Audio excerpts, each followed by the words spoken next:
Got some news today? On Goldie? Yeah, so we got Goldie signed, so we're excited about that. He's a player that, we all realize his offensive upside, and, we've worked with him, since we traded him to get him to where he needs to be, and apparently he's had a good summer, and I'm excited to see where he's at camp. Did you feel he made enough strides on the defensive side last year? Yeah, and it's like what Travis and the assistant coaches are working with him with is to, we all know when he has the puck on his stick, he has real good offensive skills and creativity and vision to make plays. But it's about, the type of player that he is. It's about he needs to produce, he needs to score goals. And, I think we talked, with him at the end of last year, and he's put in, apparently, listening to his agents and, people that have seen him, he's put in the work this summer, so we'll see where he's at camp. How much is reflected in the one-year deal too, Jim? The fact that he'll need that incentive too to understand that this is not a long-term commitment, that you need to see something from him. Is it that a lot to do with the one-year commitment? Yeah, and I think, we have extra forwards now at training camp, and I think he understands, like, he's going to have to come in and have a good camp and make the team and, do the things that he's capable of doing to, be on the team, and that's scoring and setting plays up and, with, like Murph said, the other part of his game, making sure that he's good defensively.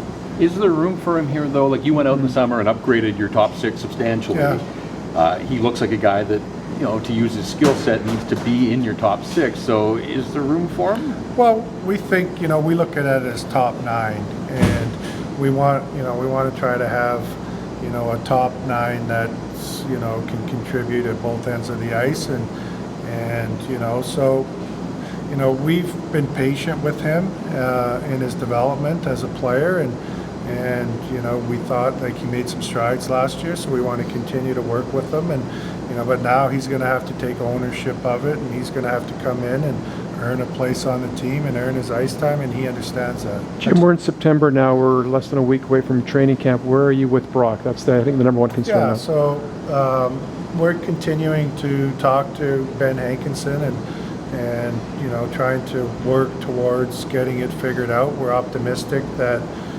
he's going to be signed for next week coming into camp, but we're going to continue to do everything that we can to try to figure it out. Does the Keller signing today expedite things at all, do you think? I don't think so. Does it complicate it? I don't think so. He's signed an 8-year contract, and he has another year left on his contract. So I don't think that'll come up in the Brock negotiation. How much are you going back and forth, Jim, between, not to get into the full-on negotiations, but in terms of bridge deal, long-term, like where are you comfortable at in terms of signing him for this next deal? It's we've talked about, we've got our options are open on both. We've talked about what a longer-term deal looks like and what a shorter-term deal looks like, and we want to figure out something that that's fair for the team here moving forward with all these good young players we have, and that's fair to the players. So we're just trying to find that common ground, and then when we get to that common ground, we'll get a deal done, and you guys will be the first to know about it. We see Loui on the ice out there today. Have you chatted with Loui? I know you said you're going to try. I've been in contact with Loui and his agent through this last couple months, and he's back in town now, and I think he's going to sit down and talk to Travis, and so. But he's back. What ground are you trying to bridge there too? I mean, Loui was pretty adamant about some things he said to the Swedish hockey website. Yeah, they got a player who's got 3 years left on his deal. It's probably not movable because of the contract and some of the other stipulations. Where do you go as an organization with a guy who does bring something to the table, away from the puck? And I'm just curious about what's your rationale and understanding how are we going to use Loui Eriksson moving forward here, because he has a no trade this year and it's hard to move him. Well, that'll be, he's, unlike all the other players, he's going to have to come into camp, and he's going to have a good camp, and we're going to have to find where he fits.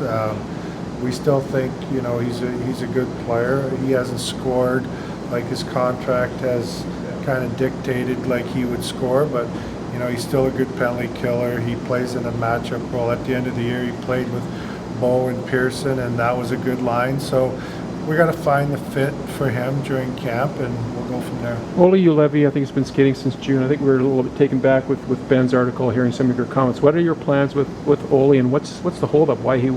So Ole is going through the rehab of going through, you know, that major knee surgery that he had this last year. He's going to be at our development camp this weekend, and he's going to be full speed ahead. He's going to be a full go in development camp. Over the course of training camp, I talked to Ben yesterday about is that there'll be some days that, you know, we're going to have to pull him off the ice, and you know, depending on how it goes with his, and this is just normal rehab and coming off a major knee surgery. So if everything is going good and he feels good every day, he'll be out there every day. If it's not, if we think like there's some days he needs to take a step back, our goal is to get him ready for the start of the season. When you say full go at prospects or development camp, like, is he cleared for contact? Is contact an issue? He got cleared last week from the doctor. He got cleared last week, so he can do full contact. But you know, coming off that knee surgery, we just want to make sure that we handle it the right way. We don't want him to get injured again. So if he has a session at the end of it, maybe there's some swelling or whatever, then you realize you take a step back, Right. and it's more rehab in the gym than So being it's on going to the be a ice. day-to-day. Okay. It's going to be day-to-day communication between him and our training staff to make sure that you know he hasn't played now in almost 10 months. Yeah. So we just want to make sure that when he comes back, that we go through the proper protocol and that he doesn't get hurt again. I think you've given Travis a pretty good headache with all the forwards that you have. You've got a glut of forwards. How's that going to work, do you think, Jim? Well, that's what training camp's for. Is we're going to come into training camp and we're going to see, you know, who fits with who and who, you know, has a good camp, and you know, that's why we have training camp. So we have a lot of things that we need to figure out at this camp. I think it's going to be a real competitive camp. We have lots of competition for ice time and for jobs on the team. So I expect it to be, you know, we're going to hit the ground running. We're going to have a hard camp. It's not going to be easy, and we've got a lot of games, you know, bunched up, and we're going to get a lot of good looks at all our players and make a determination from there. Jim, how much of the Goldobin contract is predicated on the fact that you could arguably have, say, Sven Berchi and Jake as your third-line wingers, just for argument's sake? But the Sven situation from last year, we don't know how Roussel will come back off his knee surgery. Is there a bit of an insurance move there too, in case you have other problems? Like the way I look at it now, we have depth. Okay. Like it might not be a perfect situation. You know, to start the year, there might be some guys that, you know, wanted to be here that might start down in Utica. But, you know, when we have injuries with our young players that I think we can call up this year, and with maybe some veteran guys down there too that we're going to be calling up, like, you know, NHL players this year when we have injuries. Jim, there was one name that was not on the development camp list, was Petrus Palmu. Yeah. What's his status and where's he going to play this year? So I talked to his agent a couple weeks ago. He's going to play back in Finland again another season. And that's okay for his development? Yeah, for development. You know, we talked it through. He came over last year, gave it a try. You know, he likes playing over there. We're going to continue to watch him over there, and you know, maybe next season or at the end of this season, maybe we'll bring him in over for the Utica playoffs, and then we'll go from there. One player you don't have to worry about, it seems like Pettersson, not just the Calder, but he kind of looks bigger on the ice. Have you had a chance to talk to him? What did he do in the offseason? I talked to him in the offseason. Yeah. I talked to him a week ago. He said he had a good summer, and he's anxious to get started like everybody else. I talked to Bomber this morning, and he said it looks like he grew over the summer. He's a little bit taller than he was last year. So, but I haven't seen him yet here. He just got into town yesterday.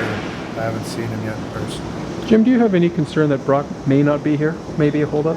I'm not going to speculate right now. Our plan is, our intention is that We're going to continue to work with Ben Hankinson as agent, and we're hopeful that he's going to be here for the start of camp. Is it fair to say with some of the comparables you talked about earlier, Jim, that you're not that far apart? I'm not going to speculate as to where we are in the negotiation.